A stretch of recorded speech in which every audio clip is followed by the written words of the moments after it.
All right, so now we're getting closer to the end. We have section 12.4 left. There's an A and a B lesson. And here we really bring it all together because we start to connect all of the matrices stuff with systems of equations and realize this is one great applications for systems, and it makes solving problems much easier. So what this says here at the top is that you can solve some matrix equations that are in the form ax equals b by multiplying each side by the equation by the inverse matrix A. So I just want to give you a simple algebra example of what they're talking about. If you had 3x equals 6 and I told you to solve that, most of you probably would say, oh, divide by 3, you would get x equals 2. But in matrix world, we don't really divide things over like that. Instead, we're going to multiply by the inverse of 3 on both sides. Because if I want x by itself, if I multiply 1/3 times 3x equals 1/3 times 6, then the 1/3 times the 3, that goes away. That was the inverse, right? And multiply by the inverse. And then on this side, 1/3 times 6, well, that's going to be 2. So instead of dividing, if I said, nope, can't divide, not allowed, another thing you could do is multiply by an inverse.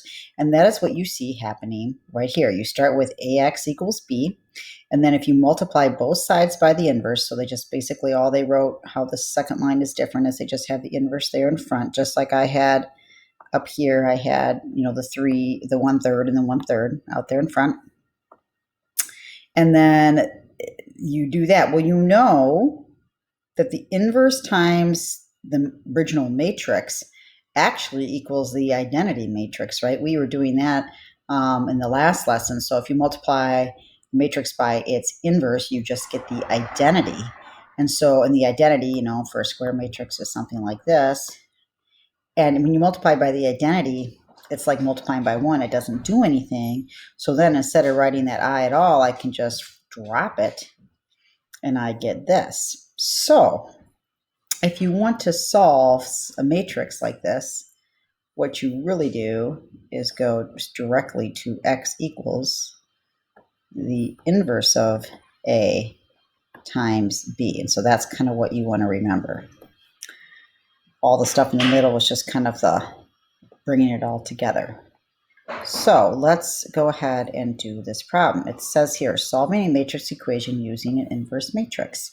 So if I have this problem, I know that x, so this is like A and B, x equals the inverse of A, B.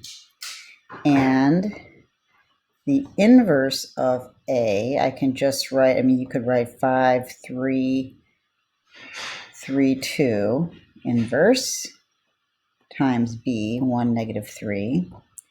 You do know how to go find an inverse matrix for a 2 by 2. It's not that hard, right? It's 1 over the determinant. A, I'll call it A. Yeah, it was A. Times, and then you do the dA negative BC. Let's just go ahead and do this one.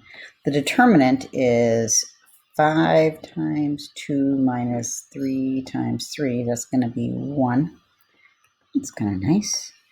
D, if I switch places, this D and A is 2 and 5, and these change to negatives. And so multiply by 1, you just have that.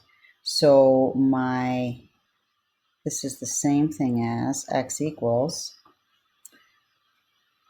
2, -3, -3, 5 times 1, -3. Remember, you multiply across here and then down. And my answer, this is a 2 by 2. I'm doing a different color here. 2 by 2 times a 2 by 1. I can multiply, and my answer will be a 2 by 1.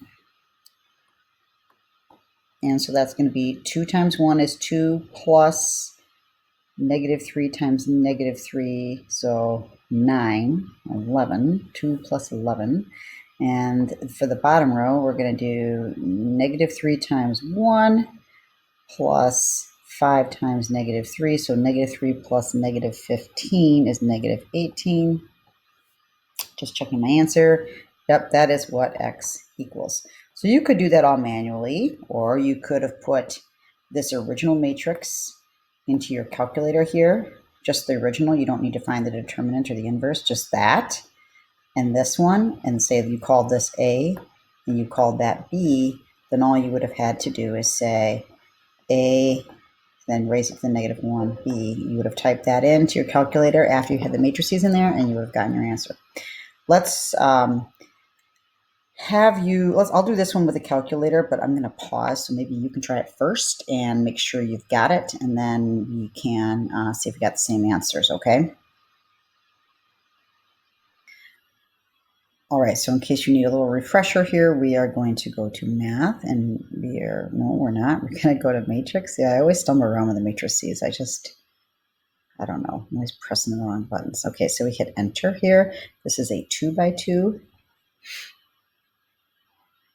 And this is 3, negative 9, negative 2, 6. I just write over the top of them. I actually do not know how to delete them. I'm going to put in matrix B now. This is going to be a 2 by 1. And it's 2 and 5. Remember, this is in the form AX equals B. And now I'm going to do X equals the inverse AB. So I go here, put it out of here. Second matrix, I hit A. Then I hit the X to the negative 1 button. Second matrix, B. Enter. Ooh. What happened? I better go. I'll pause and figure it out and turn it back on.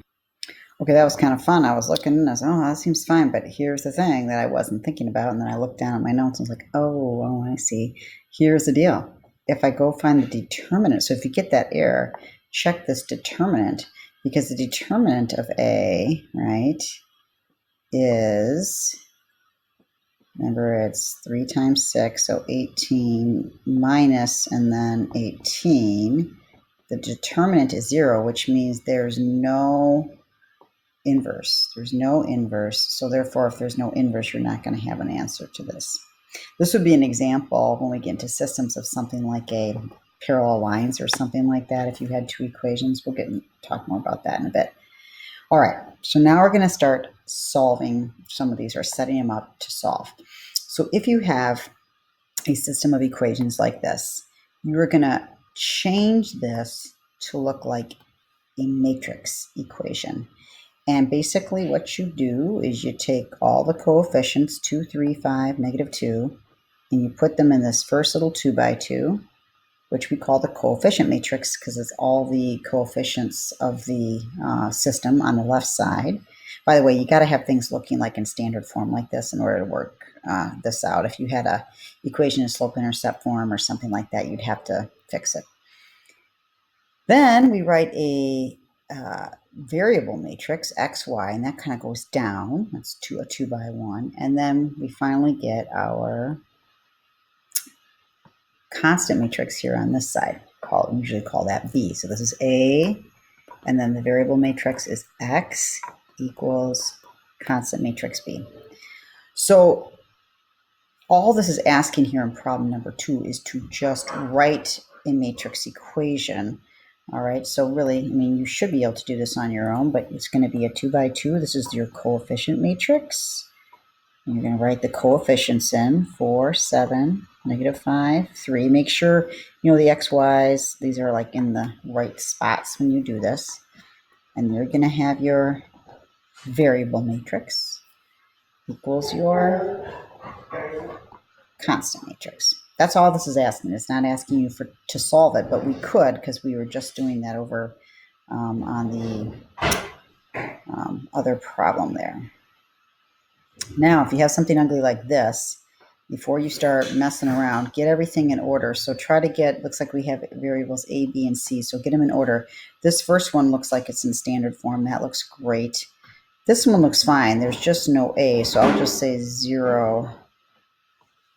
And then this one here, we should probably get this C over to the other side. So if I'm going to rewrite this one, it would be 5A plus 0B minus 3C, because I'd have to subtract that over, equals 1.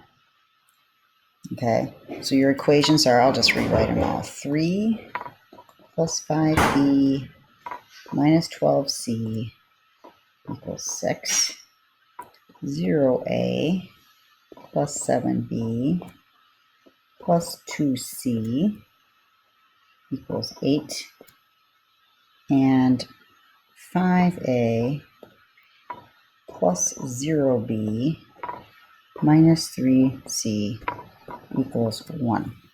And then to write this as a matrix equation, we're going to take the coefficients, 3, 5, negative 12, 0, 7, 2, 5, 0, negative 3, times, now we have 3 variables, A, B, C, equals constant matrix 6, 8, 1. That's all it's asking for. So we're done with this lesson.